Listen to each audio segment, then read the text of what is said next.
So I work for IBM, and we have an internal dashboard that we use for monitoring Cloud Foundry that we find very useful, and we plan to commit back to the community pretty soon. So I'm going to take you through that. So we run two large clusters. We've got a classic cluster. We've got an NG cluster, fairly large, several dozen. They're not small VMs. They're generally on the large side. And that doesn't include any of the other DevOps clusters we have for development, staging, test, things like that. And that's all running on about 50 OpenStack nodes. It's about 2 iDataplex racks. So in the past year running these two systems, we've learned some great lessons. So we were able to keep Cloud Foundry running pretty smoothly, fairly few outages. We've been able to discover problems before they happen and fix them, and resolve them when they do. So what I'm going to do is show you those key data points that we look for, and show how the dashboard helps you monitor that data, and hopefully share some ideas, start a discussion on where we can go next to find better data in the next releases. And finally, throughout this conference, engage and start some discussions about how we can make this better, how we can make this data very visible to enable the rapid DevOps behind Cloud Foundry. So we're looking to get better at this, and we're hoping the community benefits from what we've learned as well. So the key data, we're generally looking for the things that can help us predict the problems before they happen, and things that we can track over time so we can know when to start planning to grow. And there's 3 main components behind that at the pass layer we're looking at. So the general health of all the components, whether they're up and down, the DEAs and the apps on top of those, and of course the database nodes and the services. And this is all talking about the fabric itself, not any brokered services. So why do we need those metrics? The promise of cloud is to have continuously available services and respond to problems, not react to them, not the fix patch, as an earlier speaker talked about, and help understand the system as best we can so we can deliver on the promises of automation. So the data we're looking for, we can generally find it in NATS. Some of it's in Cloud Controller database, but NATS is the message bus that helps us discover things that are on the system, interrogate their endpoints, and find out about their health.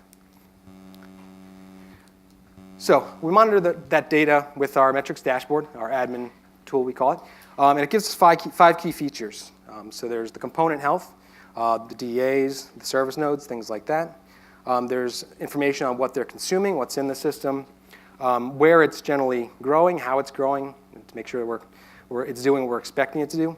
And it gives us access to raw logs in there, as well as email notifications when things do go wrong. So here's basically our main summary of this dashboard. It essentially gives us a running total to basically users, apps, and instances within the system, and how those are growing over time. So we had a large hackathon back in June. Since then, on this particular cluster, we've basically tripled growth since June. We've got a list of DEAs in there, and that's giving us all the information from VAR-Z.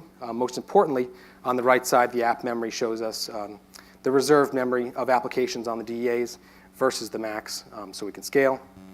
We can drill in to particular DEAs, find their general health, and we can click through to the applications that are on there. For service nodes, we can tell what our capacity is there, how many people are using those services. We can kind of sort and find what's most popular. And again, if we need to scale those, we can. You can see we've got 6 Mongos here, 5 MySQLs, and they're in pretty good shape right now. Drilling in, you can see the actual capacities on those server nodes.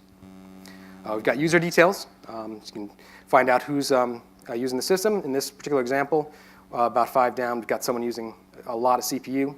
We can drill into that user, find out what they're doing.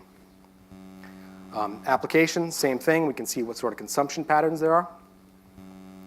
We can drive into the details, find out where the applications are running and the URLs. And then we have a consolidated list of the logs on the system. So, for example, this is co-located with the Cloud Controller and several of the router components. So we can look at the Nginx error log right in there. And again, part of our post problem resolution that we occasionally have to do, it does send email notifications for us to go look at downed components.